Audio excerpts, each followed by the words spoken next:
Salut à tous, j'espère que vous allez bien. Alors si vous avez suivi mes vidéos précédentes, nous avons réalisé il n'y a pas si longtemps que ça du lait d'amande maison et un super bol pour le petit déjeuner à base de lait d'amande et de graines de chia. Ce soir je vous propose de réutiliser donc la masse solide qu'on a récupérée, donc qui équivaut à de la poudre d'amande, pour faire un gâteau super simple et super bon pour la santé, parfait pour le petit déj ou juste avant le sport. Tout de suite les ingrédients pour la recette. Vous aurez besoin de 200 g donc de poudre d'amande. Ici elle est humide parce qu'on l'a récupérée de notre lait d'amande, ou de poudre d'amande classique, pas de souci. Ici 70 g, j'ai pris du sucre de canne complet, vous pouvez utiliser n'importe quel type de sucre, vous voyez il n'y en a pas beaucoup dans ce gâteau. Également 3 œufs, de la compote, prenez de la compote de pommes sans sucre ajouté, de la vanille, vous pouvez prendre aussi de la cannelle ou mélanger les deux. Et ici j'ai 40 g de farine, j'ai pris de la farine de quinoa, comme ça notre gâteau est sans gluten, mais vous pouvez utiliser de la farine classique ou pourquoi pas de la maïzena. Première étape, on casse les 3 œufs et on va les battre avec le sucre. Il faut que le mélange soit bien mousseux. On peut mettre la vanille également.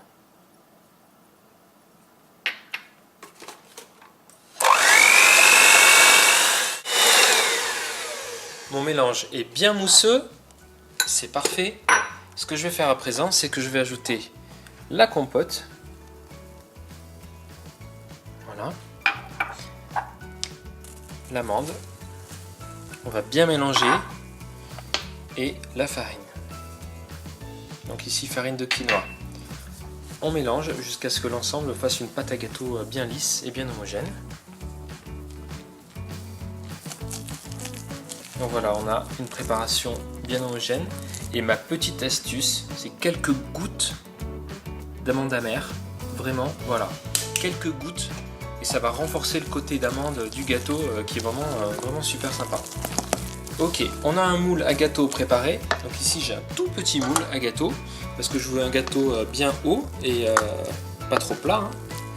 Donc là, le moule fait vraiment, je crois qu'il fait 14 ou 16 cm de diamètre.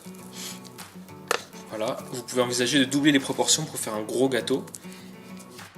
Et c'est parti ensuite pour 45 minutes de cuisson à 180 degrés. Le gâteau ne va pas gonfler, par contre vous allez voir au niveau texture, c'est un petit nuage d'amandes génial à manger. Alors ce gâteau, avant de le déguster, de couper une tranche, je l'ai démoulé, je le mets ici dans une assiette.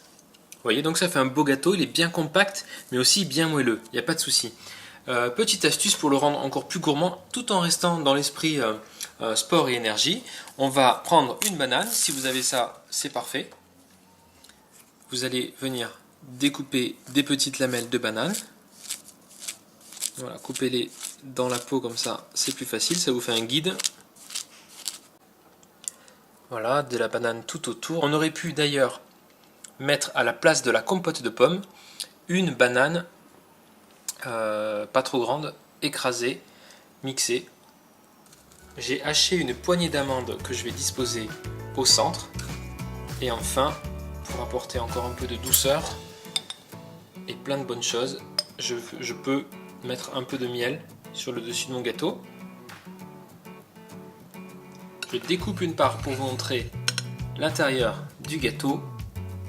Voilà, là il est encore chaud et vous voyez la texture est super belle. Elle est bien moelleuse, c'est vraiment un fondant à l'amande, un gâteau très moelleux à l'amande, donc avec peu de sucre, du sucre complet de canne en plus, et vous avez pu récupérer la pulpe des amandes dont vous êtes servi pour faire du lait d'amande, donc pas de gaspillage. Voilà, donc c'est plein de protéines, de fibres, et c'est idéal avant le sport, au petit-déj pour tenir jusqu'à midi pendant tout l'hiver. A très vite sur RV Cuisine, n'oubliez pas de vous abonner à ma chaîne pour être au courant des prochaines recettes. Salut!